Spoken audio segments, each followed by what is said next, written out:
بسم اللہ الرحمن الرحیم۔ السلام علیکم ورحمۃ اللہ وبرکاتہ۔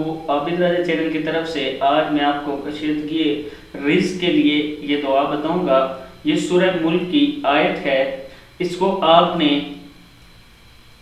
پڑھنا اس طرح ہے کہ تقریباً ہر فرض نماز کے بعد 3 مرتبہ اس کو آپ نے پڑھنا ہے۔ ہر فرض نماز کے بعد 3 مرتبہ پڑھنا ہے۔ شروع میں درود ابراہیمی 3 مرتبہ پڑھ کے پھر اس آیت کو 3 مرتبہ پڑھیں۔ پارہ نمبر 29 سورہ ملک آیت نمبر 23 کے۔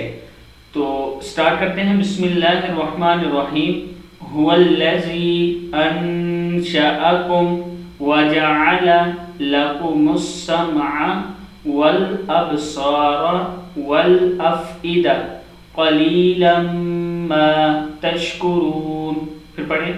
هو الذی انشأکم وجعل لکم السمع والابصار والافئدہ قلیلا ما تشکرون۔ پھر پڑھ لیں ایک بار۔ هو الذی انشأکم وجعل لکم السمع والابصار والافئدہ قلیلا ما تشکرون۔